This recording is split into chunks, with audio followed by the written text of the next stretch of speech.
very fascinated about it. It's an excellent program and an organization. I was really touched by what they do. So it's quite exciting about that, and there's all kinds of new books coming out. So I'm looking forward to 2013. Well, we are too. And Bob, what do you want to say? Oh, I got something to say. Folks, you don't know, or some of you may know, but most of you probably know who we're talking with, an award-winning author. That's right, Mr. Zimmerman. Why don't you just give us 1 minute, tell us about your book and where it is right now on the bestseller list. Oh, you're making me blush there. Oh, I hope I did. I know you can see it. He's burning up the phone lines here. Yeah, well, you're talking about Lincoln's Last Days, which I co-wrote with Bill O'Reilly. That has been just... Who? Yeah. Folks, that's the Bill O'Reilly. I mean, I'm pumping my chest enough, but I mean, this man is so modest, Mr. Zimmerman, that, well, please continue. Okay. But it's been doing very well, thank you. It's on the New York Times bestseller list still. It's been, about 15, close to 20 weeks now on there. It's been number one for a while. That's just, that's my latest book. The other one I'm really proud of is Uncommon Valor, the Medal of Honor and the warriors from Afghanistan and Iraq who received it. That book has gotten some great praise, and it's won awards too. So, and then there are a few other books out there that I've done. But the program, even though I'm hosting it, it's not about me. We want to get to our guests. Yeah, well, but one more thing. Dale, did you hear all that? So he can pay his bill now, okay? Let's send him his bill. All kidding aside, Dwight, it was great working with you this year. Look forward to 2013. Yeah, same here, Bob. Well, we're going to I'm going to give Dwight just a second to introduce his program, and then we'll take our first break. But I want to remind people, we want to talk a little bit with you about the last year and some of your comments about what's been going on Veterans Radio, and we're going to look back at a little bit at the lives of Betty Flanders and Betty and the boys and during the last segment of the program. So we want you to stick around for that. But Dwight, go ahead and introduce what we're going to be talking about today, and then we'll take a break. Okay. Well, I'm really happy about this, program, the final one of 2012. We got a great lineup. A little departure here, but Stephen Roman did a wonderful, fantasy called Blood Feud. It's absolute, excellent writing, and we'll get into that in a little bit.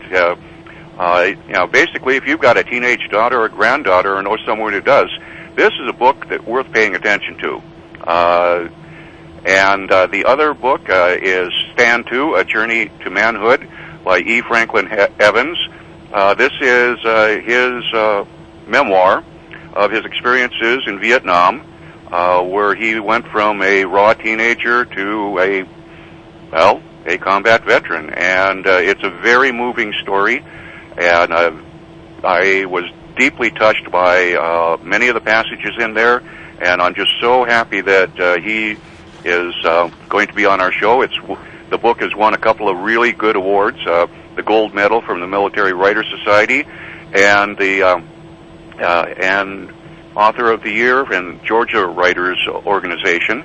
So we'll take our break, and we'll have our first guest, Steve Roman. Okay, we will do that. And if you want to get in on a conversation, you can give us a call here at Veterans Radio at 877-573-7825. And we'll be right back after this message.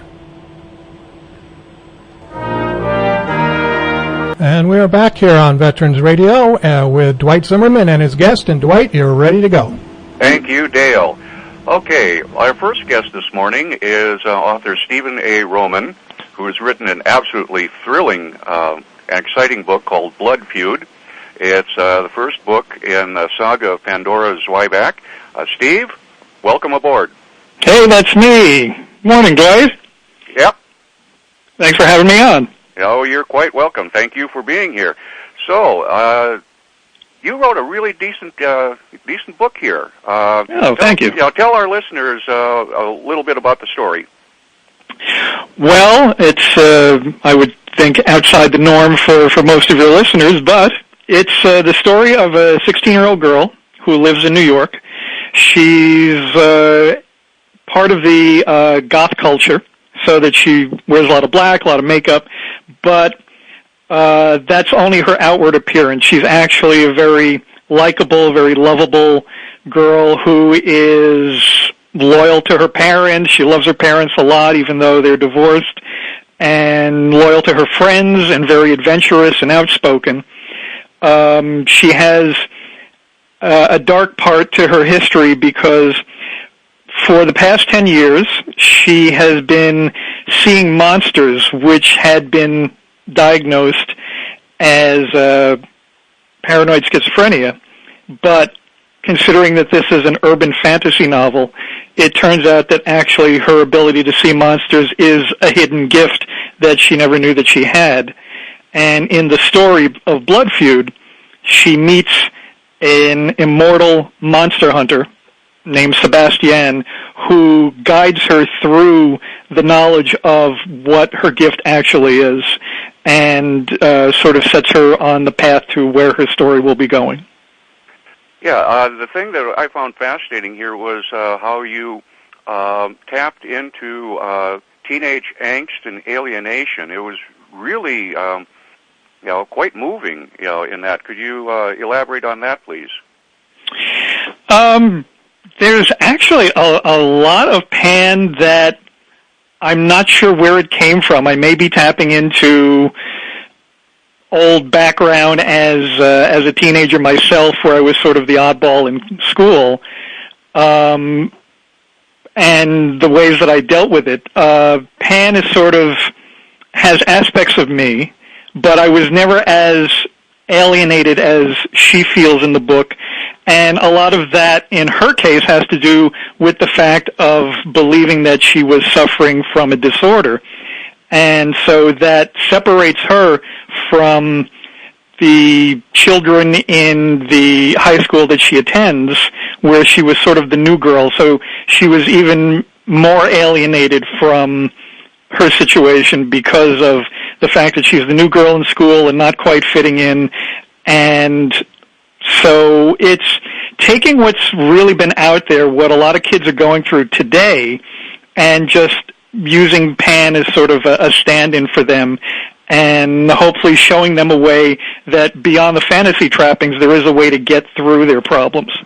Yeah, so while she's dealing with literally a one-of-a-kind identity crisis, she finds herself caught in the middle of a war between rival vampire clans from Japan, London, and Eastern Europe. Exactly, and those are just the three that I show in that book. The idea is that there's a whole clan rivalry going on around the world, so I only showed three of the vampire houses that are involved in this story. You do some really great combat and action scenes here, which I found quite fascinating. They're very well handled, and for someone who doesn't really have any experience with weaponry, I was also impressed with how well you depicted the use of firearms and other weapons. Can you give us some of that, the research that you went through? Well, combat situations themselves, since I have none, really start with Hollywood movies and whatever I can pick up there, because my background is extremely visual. So when I'm telling the story, when I'm describing a combat situation, I'm thinking in terms of how it looks. And so Hollywood is usually where everything starts from that. In terms of research, I use websites. There are a few weaponry websites out there that will give specs and uses and such. My first question when I started the book was for one of the Vampire Strike teams. The question was, what is that gun that they use on Stargate SG-1? And then I started researching from that. And so I found a website that lists all types of specs for that kind of thing. Then, to go one step further, I would track down YouTube videos to see how things work. During a siege scene early in the book, I talk about high explosive rounds now, having never dealt with them before. I found YouTube videos that would demonstrate how a high explosive round would work in slow motion so that I could describe it for readers who've never seen or heard of such things. So a lot of it has to do with internet research. Okay. You have a website, don't you? I have two, but the easiest for people to remember is the one directly for the Pandora's Zweiback site. Shall I spell it? Yeah, please. Okay, it's www.pandorazwieback.com. Okay, and where can people go to get a copy of your book? Well, mostly the book is sold through online retailers like Amazon.com and BarnesandNoble.com. It's also available as an ebook for Kindle and Nook and various other platforms, the Apple iBookstore as one example. So it's out there. In fact, at the Pandora's Zweiback website, we have a page of links that will take you exactly to where you need to go to buy the book. So I tried to make it as easy as possible for people to track it down. Oh, good. One of the now for our listeners, I had the honor and pleasure of editing some of Steve's earlier books. He did an absolutely thrilling X-Men trilogy a few years ago that just absolutely spot on. So this it was a great pleasure to see Steve's latest work here. Now with Blood Feud, what was the most difficult scene that you found yourself writing? It's usually not one scene in particular. It's whenever I have to step out to another character, because mostly the book is focused through Pan's viewpoint. When I have to step out of that to deal with other characters, then the process slows down a bit because I have to make sure that I'm not writing a character who sounds exactly like Pan with their same approach to what's going on around them.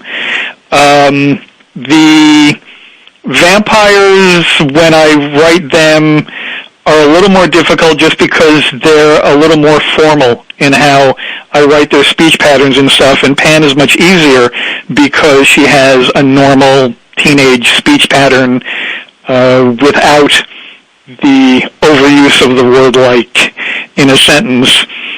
But other than that, it really depends on the scene. There weren't any difficult scenes in the book. It was just how do I want to approach a character's point of view. Which one was your most satisfying then?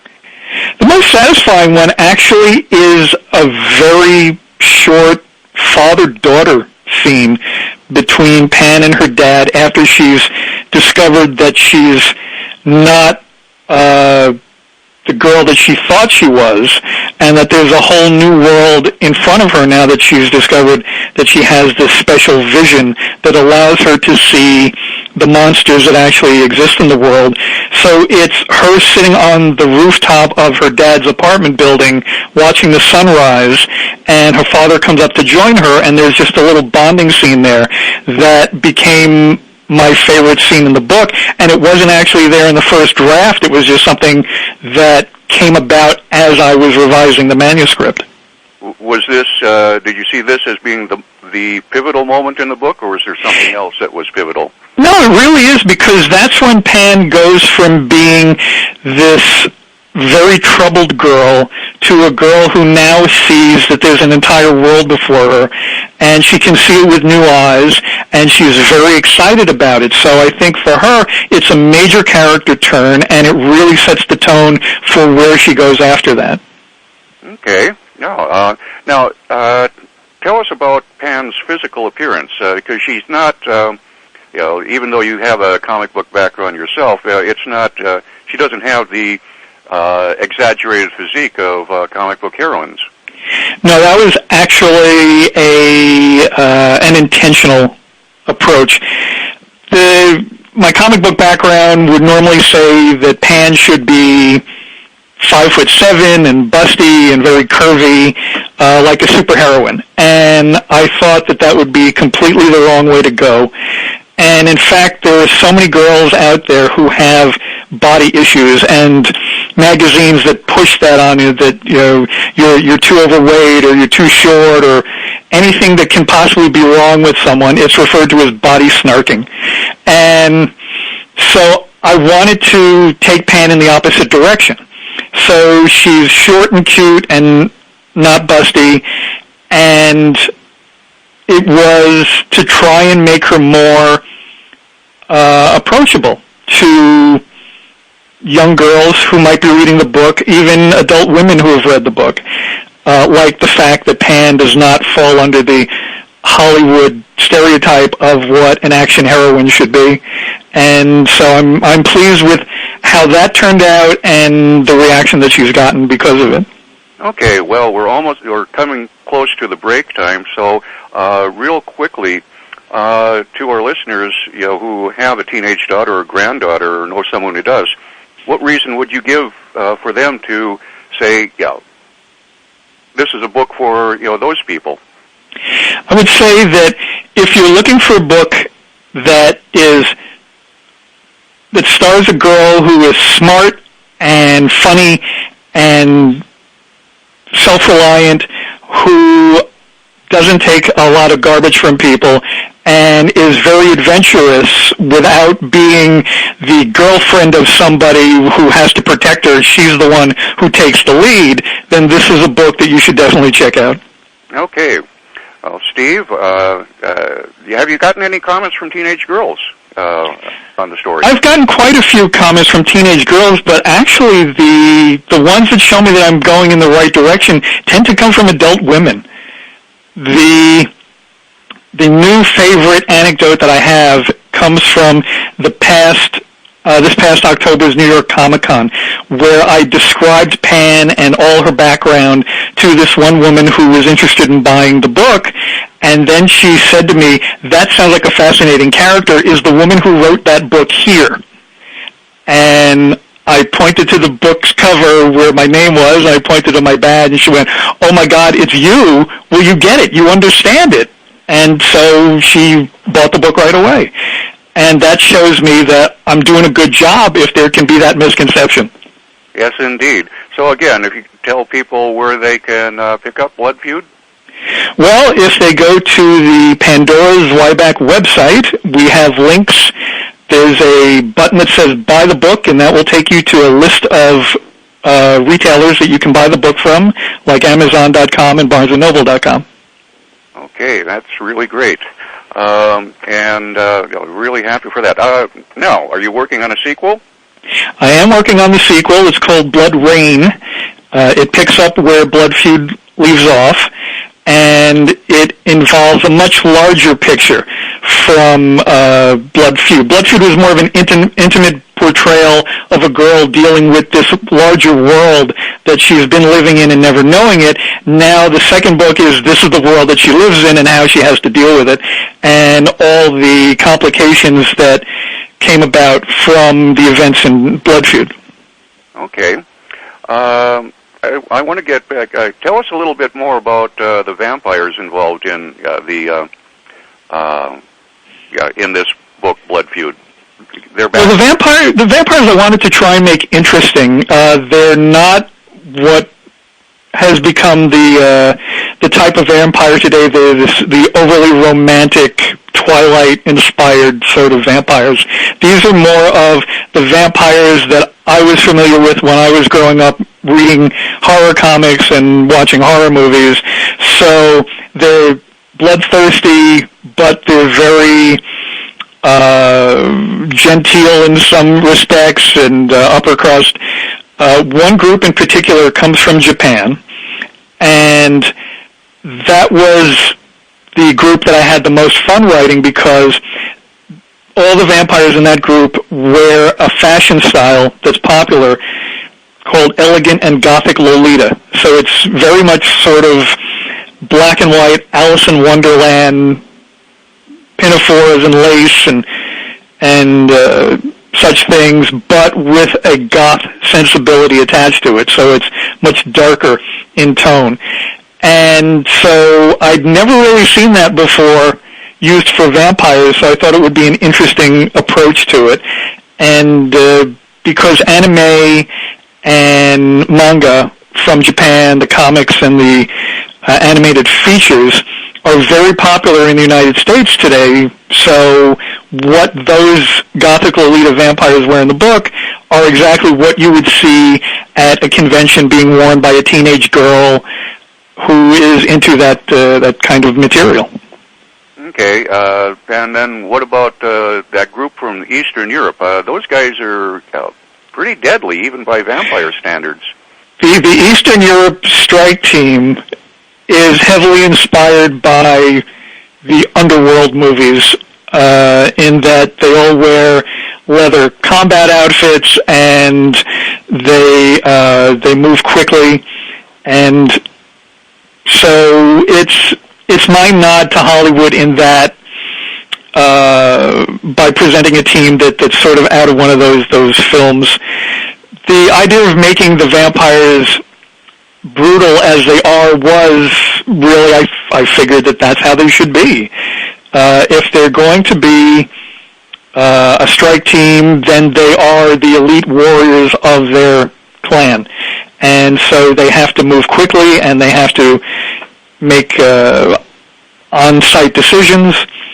And so everything has to be abrupt and get the mission done and then get out and move on to the next mission, which in their case is continuing the search for what everyone thinks is an ultimate weapon.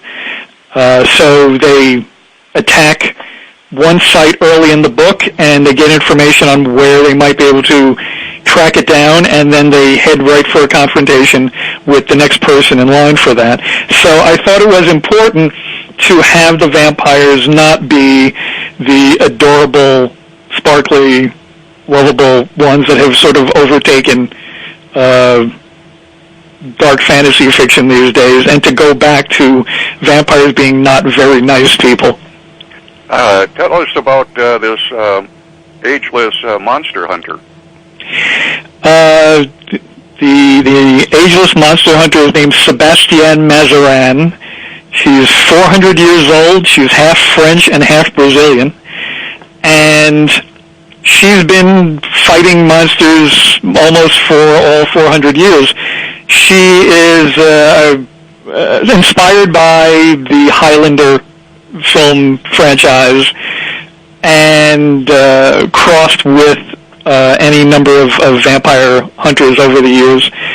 The idea is that Annie is her nickname. Annie is the one who will get the job done. Pan is not really there to kill monsters. One of the things I decided on early on is that Pan is not a vampire slayer. She's not a person who enjoys killing and is not interested in killing. Annie is the one who has the background and knows that if you want to get the job done, you have to get your hands dirty. So she is there to be the mentor and also the person who will make the hard decisions when it comes to it. I hate to interrupt you folks, but we're going to come up on a break, Dwight, so... Okay. Well, Steve, thank you so much for being on the show. Steve Roman, the author of Blood Feud, and this is Dwight Zimmerman of At Ease for Veterans Radio Network, and take it away, Dale. Okay, well, actually, Dwight, tell me who's coming up next. We're going to take a quick break, and who's going to be the next guest? Okay, our next guest after the break is E. Franklin Evans, who wrote an absolutely excellent memoir of his experience in Vietnam called Stand To, A Journey to Manhood, and we'll be talking with Frank right after the break. Yes, we will. We'll be right back. You're listening to Veterans Radio on WDEO 990 AM in Ann Arbor, Michigan. Zimmerman and Dwight, you're back. Thank you, Dale. Welcome to Veterans Radio and At Ease. Our number here is 877-573-7825, and my next guest is E. Franklin Evans, the author of Stand To, A Journey to Manhood. Frank, welcome. Where did he go? Well, we're... Frank, not there? Frank, are you with us? Okay, well... All right, I'll give him a call right back. In the meantime, Dwight, you need to, as we say in the biz, do a little fill here. Okay, well, I'll tell you a little bit about Stand To. Basically, Frank, well, it starts out, he, as a kid, he watched every movie John Wayne ever made, sometimes more than once. And so the Hollywood version here, war was exciting, and heroes were made as they fought and predictably won each battle. But when Evans's high school friend and real-life hero, Glenn, was killed in Vietnam, war became real and personal. In December '66, at the age of 19, he enlisted in the Army and soon found himself entrenched in a treacherous war. In his journey from adolescence to adulthood, Frank learned not only to survive, but also to muster the bravery to lead others in combat. It took Frank more than 35 years to begin to heal the physical and emotional wounds that kept him from sharing his intensely personal story. But the result is Stand To, A Journey to Manhood. And from his depiction of the picturesque aerial view of Cam Ranh Bay to that of barbed wire, metal planking, and squat huts housing weapons, and the adventures and terror of what happened when you go out on patrol in the jungle, Stand To provides a vividly detailed glimpse into what it was like to become a man on the battlefields of Vietnam. And I'm happy to say that it won a gold medal from the Military Writers Society of America and was a nominee for Georgia Author of the Year from the Georgia Writers Association. It's an absolutely stunning book. Frank has a website, and let me get that information for you right here. It is www.efranklinevans.com, and it's on that site that you can find out more about the book and about Frank and his experiences, and get order information from the book. I know it's available on Amazon, and you can buy it directly from Frank. Try again here. I'm not sure what happened. Hold on. Okay. We're still... That'll do it. All right, I'll be right back. Hold on. Okay, I think we're going to have Frank on in just a moment. But again, his website is www.efranklinevans.com. Good job. Excuse me to interrupt you there, Dwight. Good job of filling. Wow. That was terrific. All right, we had a little power failure wherever Frank is, and so we've got him back on the line now, and I believe, Frank, you are there, correct? I'm here. Thanks very much. Sorry about that. Great. Well, welcome aboard there, Frank. Yeah. Thank you, Dwight. I appreciate it. Yeah, we had a little power outage here in Clearwater, Florida, and we're back. Thank goodness. Yes, indeed. Okay, well, I told people a little bit about the book, but I'd like you to explain what exactly the title "Stand To: A Journey to Manhood" means. Okay, sure. Actually, this was an awakening for me in many ways, and Stand To is actually short for Stand to Arms, which was a military order that may not have originated, but was certainly a military order during the First World War, when most attacks occurred at dawn. So Stand to Arms, later shortened to Stand To, meant get up, get ready, put your combat gear on, be prepared for anything that might happen. The enemy may attack any moment. And that was, to me, my call. Say, Stand To, get ready for the rest of your life, wake up, and be prepared. So that's my Stand To. Okay. So why did you write this book? Because you get very, there's some very revealing, scenes in here that had to have been difficult to write. So what drove you, especially since, 30-some-odd years before you could, confront all of this? Sure. It took me about 35 years to actually get to the point where I could write and talk about my experience in Vietnam. Like many veterans at that time, it was a very unpopular war, very disruptive and confrontational and terrible time in our history of the nation. But many veterans, including myself, just didn't want to talk about what had happened. And my children, through the years, were asking me, "Dad, what did you do? You were in Vietnam. What did you do?" And like others, I just really didn't want to talk much about it. So what I started to do was actually write down. I thought, well, it's a journal for my children. That's how it started. And I could tell them some of the things that happened, not the blood and guts kinds of things, although there's a little bit of that in the book. Can't get away from it. Most of it is just the personal journey, if you will, of a young man who is a carefree teenager concerned about perfume and gasoline and having a good time. My transformation into someone who woke up because of the death of a friend in combat, a very close friend, and it turned my world upside down and shook me and said, Frank, there's more to it than this. So that journey, my journal for my children, actually evolved into a book when a couple of fellows that worked for me were published poets, and they said, Frank, you've got to publish this. People need to read this. And so I did. And I wanted to get it written as quickly as possible because my wife at the time was dying of cancer, and I wanted it published before she passed away. And that's how it came about. Wow. That's really powerful right there. Sorry to hear about your wife. I'm glad that you were able to complete it before she passed away. Actually, thank you very much. I did get it in hard published form, and she saw it 1 month before she died. Okay.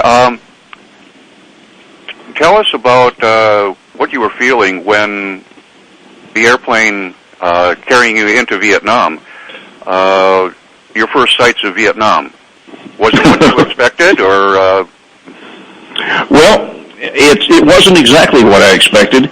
I had, the night before I departed for Vietnam, I had seen the movie Green Beret with John Wayne. Later on in my tour, I saw that kind of action in person. But when I flew into Cam Ranh Bay, I was very apprehensive. The plane, there was a mix of veterans and young guys like me who just didn't know what to expect. And as I flew in, I thought, this is a beautiful country. As we came into Cam Ranh Bay, on the coast, you could see green rice fields, beautiful mountains, ocean, beaches. The closer we got to landing, I noticed around the airstrip, my first dose of reality, if you will, were the Quad 50s, the armed Vietnamese soldiers guarding the airfield. And so it quickly changed, what a beautiful country, to, well, this is a dangerous place here. Indeed. Now, you were a second lieutenant, and this is your first time taking command of men. Tell us a little bit about that experience with your first command. Well, it was satisfying, a little bit daunting. I was a graduate of the Benning School for Boys, Infantry Officer Candidate School. From there, I was assigned to the Ranger Department, where I was working with counter-guerrilla operations, actually teaching ambushing and quick-fire techniques and things like that. So I was pretty well skilled, I thought, and ready for the job. So I hit the ground, and when I was finally assigned to a platoon, which was an experience in itself because I replaced a relieved platoon leader who had panicked during his first firefight.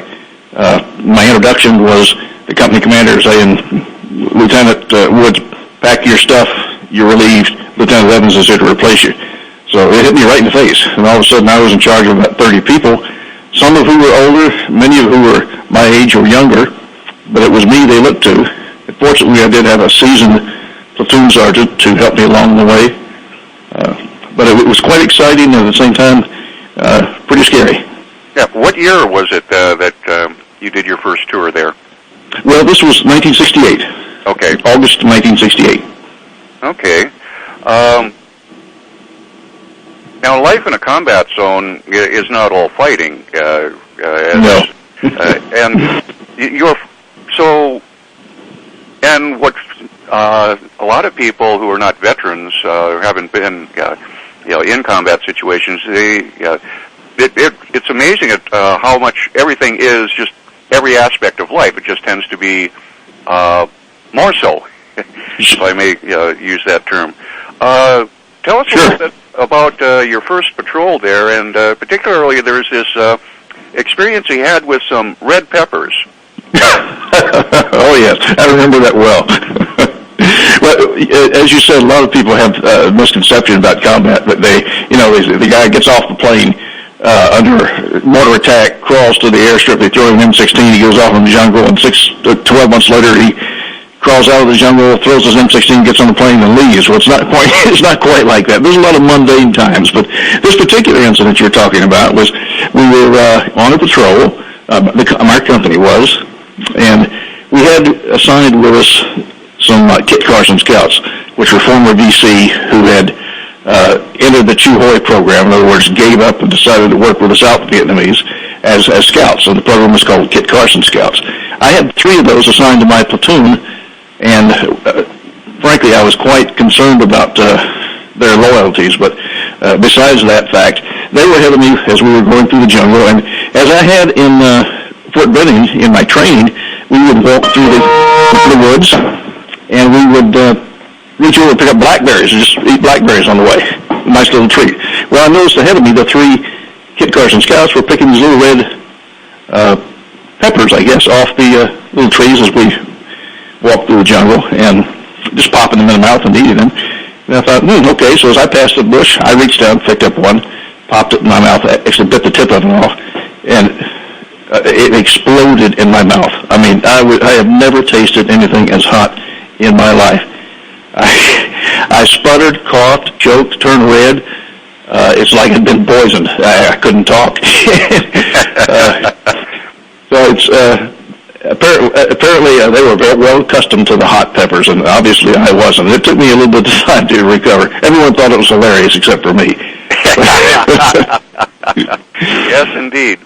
There was another, you had a memorable, unexpected visitor one night on another situation there. Tell them about your guest. You must be talking about the night visitor. Yes, indeed. During the last part of my tour, I was pulled out of the jungle at my reluctance and placed on a brigade staff at a brigade base camp, which was much different than living in a poncho hooch in the jungle for 6.5 months. I came up to brigade base camp where we could have a hot shower, a hot meal a day, actually getting a haircut, clean clothes. The living wasn't bad at all. I had a GP small tent that I shared with another lieutenant. And my first night, Lieutenant Perkins told me, so Frank, make sure when you go to bed tonight, tuck in your mosquito net real tight. Now, my sleeping accommodations were, I had a cot. On top of the cot was a blow-up sleeping mattress. On top of that was a sleeping bag. I mean, quite comfortable from what I'd been used to. And over my bed was a mosquito net that was tied to the top of the tent and hung down. And he said, make sure you tuck that under. And I said, the mosquitoes that bad here? And he said, well, actually, we're on the side of the perimeter where the dump is located.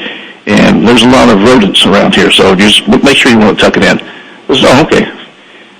Went to sleep. And sometime early in the morning, I felt a weight on the end of my feet at the bottom of my bunk. And I was half asleep and half awake. And I tried to move my feet. As I moved them, this weight shifted. So as I came out of my sleep and leaned up in my bed, I was peering straight into the eyes of the biggest damn rat I had ever seen in my life. I mean, it was ferocious looking. As you can imagine, I was up throwing mosquito net, sleeping bag, everything, helter-skelter. And it's good that my 45 wasn't there, because I'm afraid I would have shot several holes in the tent, the same bags, and who knows, it scared the living daylights out of me. I'd been frightened before, but this was a different kind of fear. Somewhere in the way, the rat got away. That kept me awake for a good part of the night as I sat and shook and tried to calm back down. So you can imagine that the next night I made doggone sure that mosquito net was tucked securely underneath my sleeping bag so nothing could get in. Yes, indeed. I'd like to talk about this one patrol you were on in which Private First Class Thomas Bennett was involved. Now, he didn't figure in, you never met him, but he appears in the book, and it's a very moving passage, this section. And I'd like you to tell our listeners what all happened here, and what sets Bennett apart from everyone else that you fought with in Vietnam. Well, Thomas Bennett was a remarkable young man. You're correct. I didn't meet him, but my medic assigned to my platoon, we always call our medics Doc, came into country with Private Bennett, and they were good friends. Well, they were assigned to different companies. Doc was assigned to me, and Bennett was assigned to Bravo Company, B Company. And a few months into my tour, Bravo Company walked into a huge North Vietnamese ambush, a U-shaped ambush, the typical, or not typical, but the ideal ambush on a large mountain called Chu Pa Mountain. We were sent in with another company to rescue Bravo Company from the ambush. So that they had been taking casualties for about 3 days by the time that we could get in to an LZ landing zone. When we got there, we were told there were heavy casualties. The enemy was withdrawing, although there were still snipers and machine gun fire in the area. There were heavy casualties, some dead, and some had actually been laying in the hot sun for a matter of days. So you can just imagine what that was like. In any event, my medic was tasked to go along with a team to recover the bodies and bring them back so that we could sling load them out to the mortuary. As it turned out, his friend, Thomas Bennett, had been killed while trying to tend to the wounded in that ambush. Thomas Bennett earned the Medal of Honor, by the way, a former West Virginian. I'm from the same state. He's highly revered in that state and has several monuments and things named after him. But in any event, my medic discovered his body, which emotionally just tore him apart, as you might imagine. We recovered the bodies, brought them back to a hastily constructed pickup zone where we could get the bodies, get the wounded out first and then the bodies. And my medic was totally, he was a basket case, to just put it that way. The most interesting thing about young Thomas Bennett was that he was a conscientious objector. He didn't believe in violence, but he believed he had a duty to his country, and he was the only conscientious objector to win the Medal of Honor, to my knowledge. And quite a remarkable young man, and an inspiration to all of us. Yeah, in the Vietnam conflict. Yes, correct. Yeah. Yeah. When you were writing this, your memoir, what was the watershed moment for you? I think probably, well, there were several, but probably the first that I remember was coming into this platoon of 30 men and finding all of a sudden I'm in charge. Everything that I've been taught now, you better work. I was pretty confident until I hit the ground and looked around and thought, okay, I hope I better do this because people were depending upon me. And I turned to my platoon sergeant, and he looked at me and said, "Sir, don't worry. You're going to be fine. We're going to get you through this." And in fact, he did. For the next few weeks, he took me under his wing, and from that point on, I became a combat veteran, and he left shortly after that. My next platoon sergeant was totally green, and all of a sudden I was the old man, and he was looking to me for directions, and I was in charge. That was, and I realized that, yeah, I can do this. I'm a leader, and a lot of people were dependent upon me, and by golly, I'm going to get them home. Okay. I hate to interrupt, Dwight, yes, but we sir. need to wrap this one up, please. Okay. Frank, can you tell everyone where they can get your book? Absolutely. It's available on my website, www.efranklinevans.com. You can also get it on Amazon.com, BarnesandNoble.com. It's available in Kindle, in ebook format. And that's probably the best way to get it is through Amazon.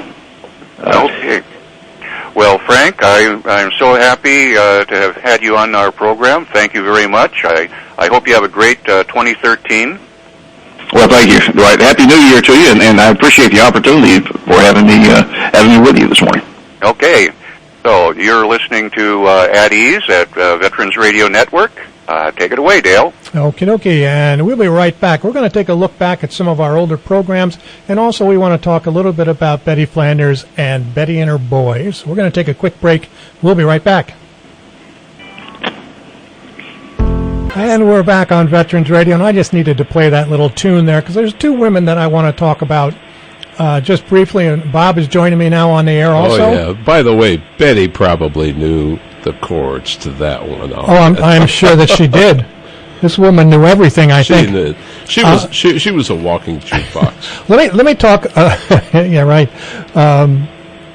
about Kay Wisely, first of all, and that is that, Fran Wisely, excuse me, who organized the Pride and Honor flights here in Michigan, or in southeastern Michigan, and one of our partners, former partners, Ken Rogie, went on one of those flights to Washington with the World War II veterans, and I just wanted to say we really do miss, we're going to miss her, and the activities that she was so involved in, and I think that it's just great. And Bob, you wanted to say something? Yeah, I went too.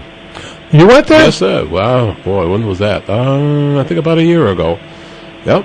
And what an event, and so well organized by the volunteers. Everything showed up on time. The food was there on time. Everything was moving quite along. Arlington was great. All the things that we saw in Washington, it was terrific. Well, I reading her obituary, I saw that she had seen that this was going on, and she talked to her husband and said, "This is something we need to do," and so they did. And so, Faye, we're going to miss you, but thank you for what you did. The other woman that we talk about just briefly is her name is Betty Flanders, and Betty is known throughout our area, especially because on Memorial Day she would always repeat the poem from World War I. At the local cemetery. She would go out to the senior citizens home along with her band, Betty and the Boys. And the Boys. And when I heard that she passed away, I said, we had her on the program, and we did. We had her on our very first year, and it's a little bit scary, but I was able to find the CD. So I'm going to ask you all to be a little bit patient here, and I'm going to play a little bit of Betty and the Boys, and a little bit of her Smart Alecky. Oh, where did it go?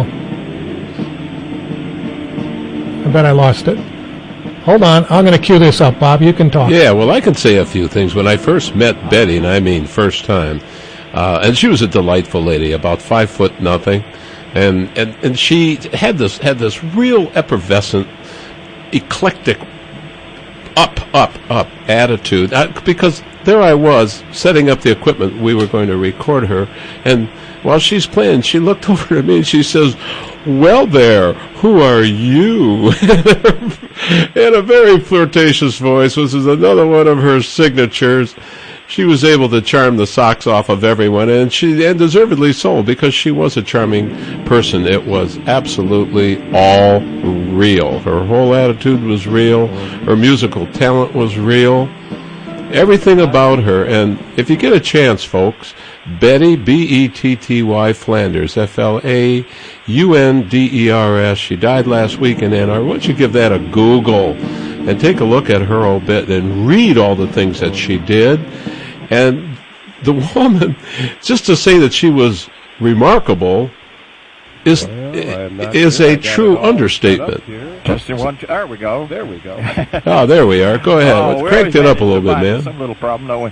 Anyway, this is Sherm Funk, and we're down at the Ypsilanti Independence Day Parade. This is the 75th annual Independence Day Parade right here in Ypsilanti. And we see the parade headed down right here towards us. This is let's see, we're starting out here. The Grand Marshal is going to be. I'm going to skip ahead. And, this is back when we were covering a live parade in Ypsilanti. We were covering great events, right? Yes. Right here like the dog show. And moving kind of slow. Anything to stay on the air, right? Survive, anyway. Very nice day here.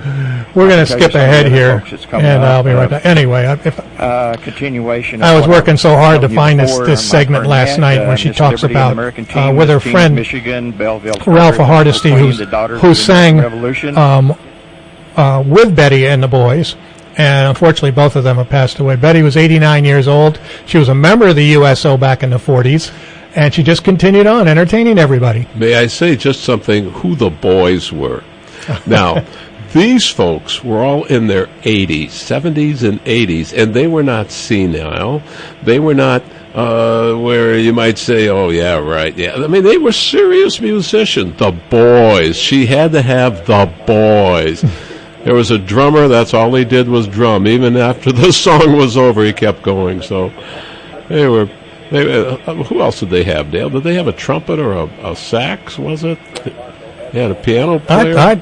Well, she played the electric organ. Yeah. And then there was a drummer, and I believe there was a horn of some sort. Yeah, one more. I'll say saxophone, because that would be... A trumpet would be too brassy for a small group.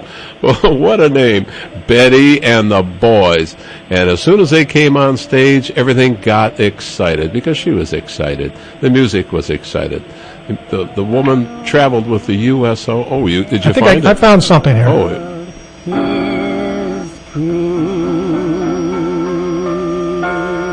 well. That's like yeah. That's a pretty one, isn't it? That was wonderful. I have to ask you a question, and I know, Betty, you were married during World War II to Bill. And were you two married during the war? No. I was a bit younger at that time, but we were married in 1948. This is Ralph talking about her husband, who was in the studio with us. Wow. Congratulations to you. We were really lucky. That is great. I just wanted to ask a question to Betty and Ralph, if you could answer it to. What was it like being home when the men were gone? Well, it wasn't a fun time, and but I really, when I said goodbye to him, I was with him down in Fort Riley, Kansas for 2 years before he went overseas. But when he left that day, I said to myself, he'll be back. He'd better be. All right, Betty, I'm sorry we have to cut you off there, but we've only got about 10 seconds to go. So I want to thank everybody for listening to Veterans Radio this year. Bob, thank you. Dwight, Nina, Maria, Gary, wherever you are, you're up there now with Betty. You got your own band, buddy. Yeah. So we'll be talking to everybody. Thank you for listening to Veterans Radio. We'll be back next week with Bob and Rebecca Grant. Dr. Grant, right. So until next time, you are dismissed.